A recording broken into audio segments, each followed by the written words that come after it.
On the morning of August 5th, 1962, the world awoke to the shocking news. Marilyn Monroe, the goddess of Hollywood, was dead.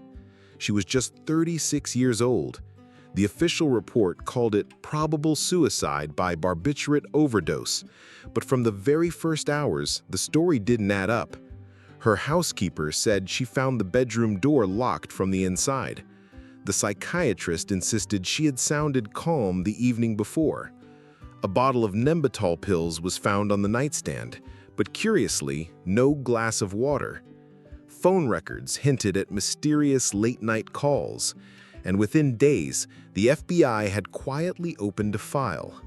Marilyn Monroe was more than a movie star. She was an icon, a fantasy, the very embodiment of American glamour. But she was also entangled in something far more dangerous than Hollywood scandals. Her rumored affairs with President John F. Kennedy and his brother, Attorney General Robert Kennedy, placed her at the heart of a web of politics, power, and secrecy. For decades, questions have haunted her death. Did Marilyn truly take her own life, crushed by loneliness and addiction? Was it an accidental overdose from the pills that kept her awake at night? Or was she silenced, eliminated, because she knew too much? The truth has been buried beneath layers of contradictions, sealed files, and whispers that refuse to fade. What really happened to Marilyn Monroe in her final days remains one of Hollywood's most enduring mysteries. And tonight, we step beyond the glamour, beyond the red carpet, into the shadows of her last hours where the line between tragedy and conspiracy blurs forever.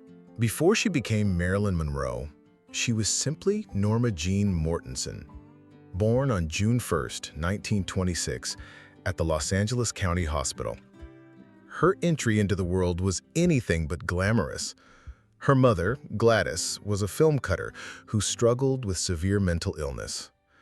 Her father was absent, his identity shrouded in mystery and denied by multiple men over the years. From the very beginning, Norma Jeane was a child without a stable foundation, a girl destined to seek love in places where it would often hurt her most. Her childhood was fractured and unstable. When Gladys was institutionalized, Norma Jeane was passed from one foster home to another, shuffled like an unwanted package. For a time, she lived in an orphanage. Other times, she stayed with family friends who barely tolerated her presence. These early years left scars, memories of neglect, abandonment, and a desperate craving for affection that would later shape her relationships as an adult. Yet, even in poverty and chaos, her beauty was unmistakable. Neighbors recall the shy, doe-eyed girl who smiled nervously but carried a strange magnetism. She had dreams of belonging, of being noticed, of transforming into someone the world would finally love. At 16, to avoid returning to the orphanage, Norma Jeane married James Doherty, a neighborhood boy. It wasn't love, it was survival. While he went to war, she worked in a munitions factory, spraying airplane parts with fire retardant. One afternoon, a military photographer spotted her. The camera adored her instantly. What began as a set of pinup photos for the war effort soon turned into modeling contracts, and from there, the studio system came calling. Norma Jeane Mortensen vanished. In her place, Hollywood crafted Marilyn Monroe, a name chosen for its shine, a persona designed to seduce the world. But inside, the fragile girl who once longed for a mother's embrace never disappeared. This duality, Marilyn the goddess, Norma Jeane the orphan, would haunt her for the rest of her life. It was the contradiction at her core, a clash between the icon the world demanded and the vulnerable soul hidden behind the smile. And as much as the spotlight illuminated her, it also magnified her deepest wounds. When Norma Jeane transformed into Marilyn Monroe, the Hollywood machine wasted no time molding her into its next starlet. In 1946, she signed her first contract with 20th Century Fox. The studio executives urged her to bleach her hair platinum blonde, narrow her name to something simple, and practice a smile that seemed innocent yet irresistible. Slowly, the Norma Jeane identity was erased, and Marilyn Monroe was born. Her early roles were minor, bit parts in films like Scudda Who, Scudda Hey, where she barely had a line, or Dangerous Years, where her presence flickered briefly on screen. But even with a few seconds of airtime, audiences noticed her. Casting directors began to whisper that there was something different about this young woman, an allure that couldn't be taught. Marilyn worked tirelessly. She studied acting at night, posed for photographers by day, and accepted whatever roles came her way. Yet behind her ambition was a clear understanding. In Hollywood's golden age, beauty could open doors, but survival required more than a pretty face. Her first breakthrough came through modeling. Those pin-up photographs that once boosted wartime morale now circulated in magazines across America. GIs taped her photos inside their lockers. Men bought magazines just to glimpse her smile. She became one of the most sought-after pin-up models of the late 1940s, rivaling icons like Betty Grable. That recognition caught the eye of film producers who believed she could be more than a calendar girl. In 1950, she appeared in The Asphalt Jungle, a noir film directed by John Huston. Her role was small but unforgettable. Audiences left theaters asking, "Who was that blonde?" That same year, she played Claudia Caswell in All About Eve, another tiny part in a critically acclaimed film. The New York Times didn't even mention her by name, yet industry insiders noted her presence. She had the ability to steal a scene without uttering more than a few words. Marilyn's determination was relentless. She enrolled in acting classes with Lee Strasberg at the Actors Studio, immersing herself in method acting techniques that gave depth to her performances. Critics often dismissed her as just another blonde bombshell, but Marilyn was intent on proving she had substance. Still, the climb was not without cost. To keep her contracts, she endured the notorious casting couch culture of Hollywood. Studio executives manipulated her career, dictating her weight, her public image, even her relationships. She was expected to be perpetually charming, forever radiant, the living fantasy of millions of men. By the early 1950s, her persistence began to pay off. Films like Clash by Night, 1952, and Don't Bother to Knock revealed a vulnerability beneath the glamour. Critics started to recognize her not only as a beauty, but as a performer with emotional depth. Audiences leaned closer. Marilyn Monroe was no longer a background face. She was a rising star. And soon, she would step into a spotlight so bright that it would define her, exalt her, and ultimately, consume her. By the early 1950s, Marilyn Monroe had shed her bit part obscurity and ascended into a phenomenon. Hollywood was crowded with aspiring actresses. Haunting her charms as she lured men on and on to their eternal destruction. And her own... She wasn't just beautiful, she was magnetic. A screen presence It's Marilyn that Monroe demanded skyrocketing attention. to new dramatic heights. Her breakthrough A came man in took her love spell. 1953 Jean with Peters Niagara, caught in the where she destructive played a whirlpool femme of another's fatale, deceit. plotting her husband's A pretty murder. girl. The film Why hide? showcased Marilyn Don't worry not as about a that. background blonde, Yankee Stadium. but as a force Smell of like a nature. dime store, I know what that means. Audiences were captivated. I mean, His nor Critics any called her man's both completely. dangerous and that thought irresistible. whipped him into a And frenzy suddenly, that makes the... she was no longer a name on the margins. She was the headline. That same year, she starred in Gentlemen You can't. Prefer You'll be torn to Blondes pieces. alongside Jane Russell. The numbered diamonds are a girl's best friend cemented her place in pop culture history. Dressed in a pink satin gown, dripping with jewels, Marilyn became the ultimate fantasy of post-war America. Glamorous, playful, and unattainable. The film grossed millions, and Fox realized they had their new queen. But it was the 7-year itch, 1955, that elevated her to legend. In that iconic scene where a gust of wind blew her white dress above her knees, Marilyn's image became one of the most recognizable photographs of the 20th century. Though the film itself was a light comedy, the single still frame of her laughing above the subway grate defined an era. It wasn't just a movie moment, it was a cultural explosion. Marilyn had become the most bankable star in Hollywood. Studios knew her name alone could fill theaters. In 1959, she starred in Some Like It Hot, directed by Billy Wilder. The production was chaotic. Marilyn often arrived late, stumbled over lines, and frustrated the crew. But when the cameras rolled, she was electric. Her performance as Sugarcane earned her a Golden Globe for Best Actress in a Comedy. Wilder later admitted she was a nightmare to direct, but pure magic on screen. The numbers told the story.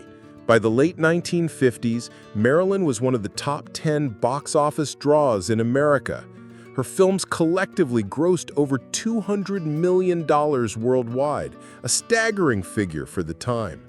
She graced the covers of Life, Time, and countless fan magazines. In 1953, she even posed as the very first cover girl for Playboy, igniting controversy but also cementing her status as the ultimate sex symbol. Yet beneath the fame, Marilyn fought to be taken seriously as an actress. She grew weary of being typecast as the dumb blonde.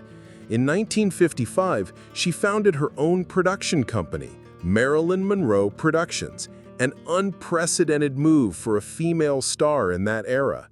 This was her declaration of independence, a bid to escape the studio's control and select roles with more dramatic weight. The gamble worked. In Bus Stop, 1956, she stunned critics with a raw, heartfelt performance. For the first time, reviewers acknowledged her as more than a pretty face. She was an actress of substance. Still, fame came at a personal cost. Her marriages told a story of longing and heartbreak. In 1954, she wed baseball legend Joe DiMaggio. The union of America's favorite ball player and its brightest star was dubbed a fairy tale, but reality was harsher. DiMaggio was jealous of her fame and uncomfortable with her provocative image. The marriage collapsed in just 9 months. In 1956, she married playwright Arthur Miller. For a time, Marilyn believed she had found intellectual companionship, a partner who saw beyond the glamour. She converted to Judaism, moved to New York, and immersed herself in Miller's artistic circle.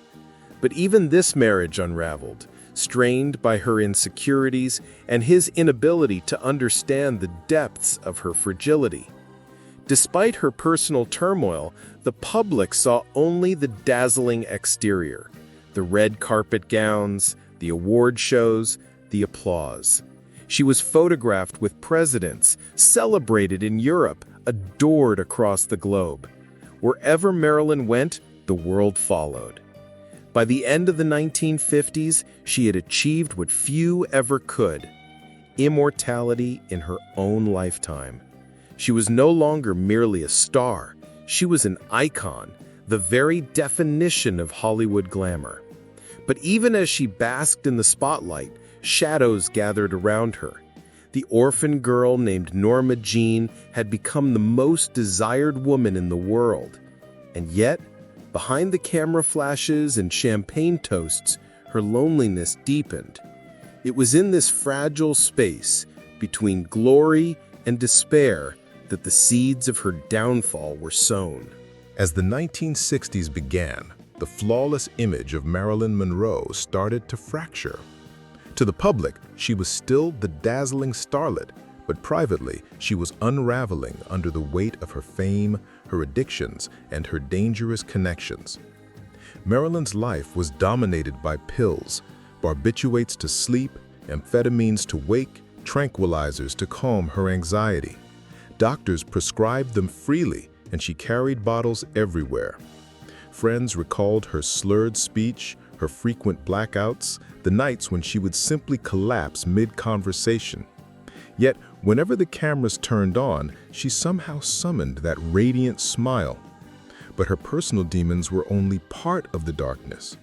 By 1961, whispers circulated that Marilyn was involved with the most powerful men in America, President John F. Kennedy and his brother, Attorney General Robert Kennedy.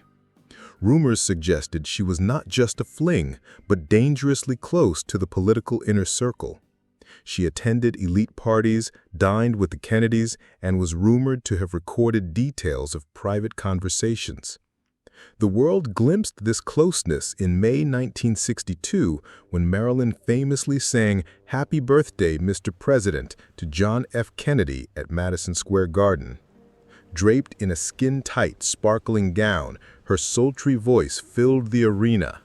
The performance was broadcast to millions, and the audience gasped. It was less a birthday greeting than an intimate serenade. For many, it confirmed the affair. For political insiders, it signaled danger. Shortly after that night, Marilyn's behavior became more erratic. She reportedly told friends she felt used, discarded, and silenced by the men who once adored her. There were claims that she confided in her therapist about secrets too explosive concerning national security, Haunting Cuba, her charms and as even she the lured mafia. men on and Whether on true to their or eternal exaggerated, destruction. those And whispers her own caught the attention I hate to of the move when we FBI and have a fight. CIA. Never wanna Indeed, leave you. declassified It's Marilyn FBI Monroe files skyrocketing to confirmed new that dramatic Marilyn was heights. under surveillance When a man in took her final love spell, years.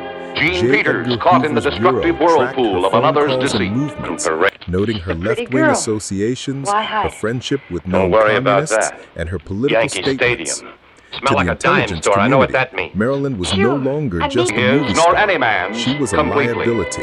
And that thought whipped him into Meanwhile, a frenzy her that career makes was the faltering. On the set of Something's Got to Give in 1962, she was often late, sometimes missing entire days of You'll be filming. torn to pieces. Studio executives, furious at the delays and mounting costs, fired her from the production. A final humiliation for the actress who had once been Hollywood's golden girl. Life magazine cruelly published photos of her naked swim scene from the unfinished film, Once upon a exploiting time, her, there was a even prince. as her career He was crumbled. very rich. Her relationships were But equally he was destructive. lonely.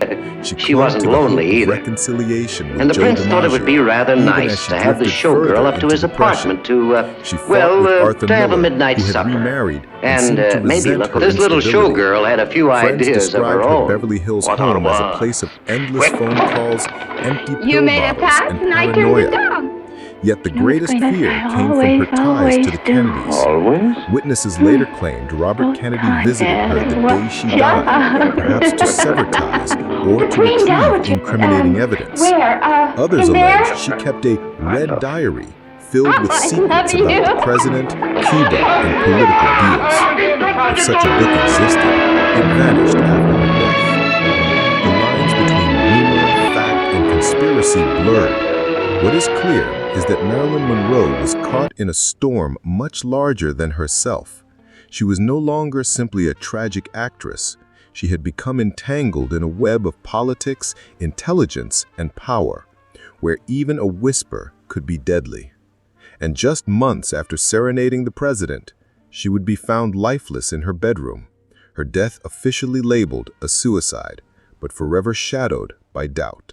On the night of August 4th, 1962, Marilyn Monroe retreated into her Brentwood home in Los Angeles.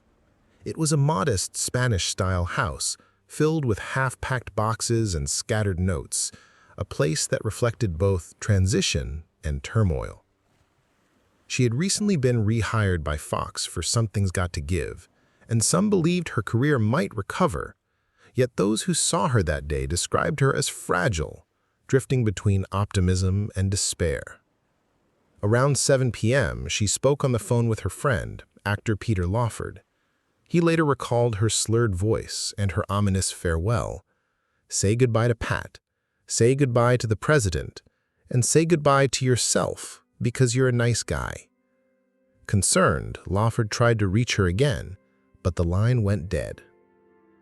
At approximately midnight, her housekeeper, Eunice Murray, noticed a light under Marilyn's bedroom door. When there was no response to her calls, she grew uneasy. By 3:30 a.m., Murray phoned her psychiatrist, Dr. Ralph Greenson, who rushed to the house. Finding the door locked, he broke a window and climbed inside. There, on the bed, lay Marilyn Monroe, face down, nude, a telephone in her hand. Nearby was an empty bottle of Nembutal.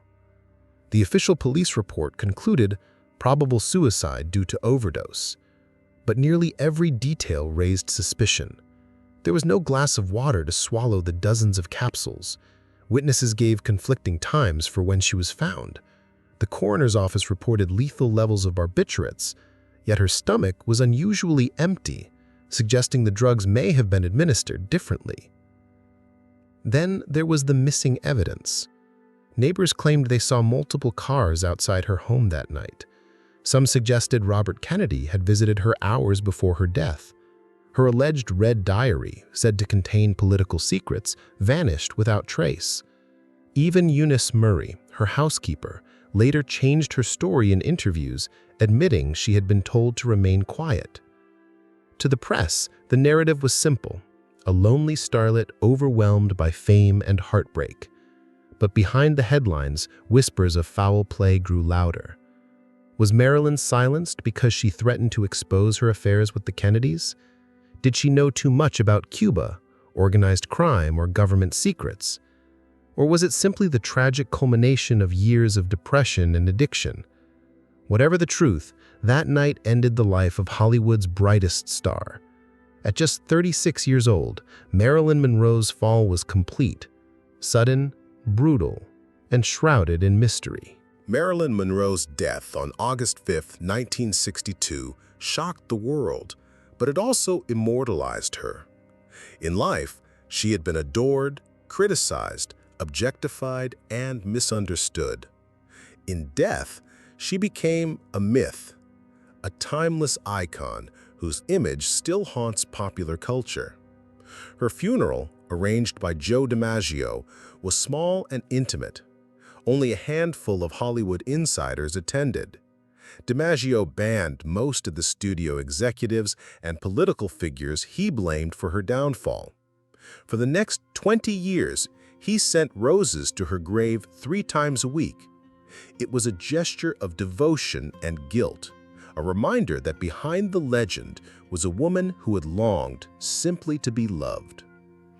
Culturally, Marilyn's influence never faded.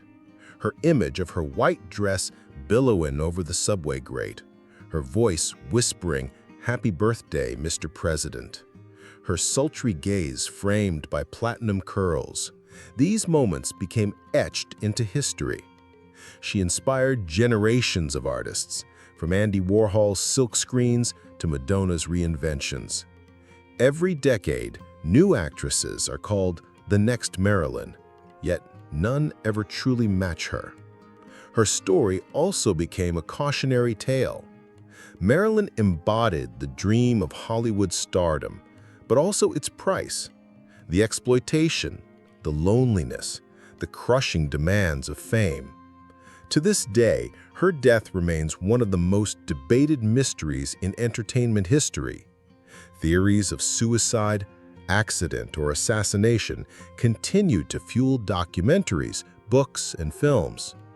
Each retelling only deepens her aura as both goddess and ghost. In the end, Marilyn Monroe was more than an actress. She was a mirror reflecting America's obsession with beauty, power, and desire. She lived fast, loved recklessly, and died too young. And yet her presence endures, shimmering like a candle that refuses to go out.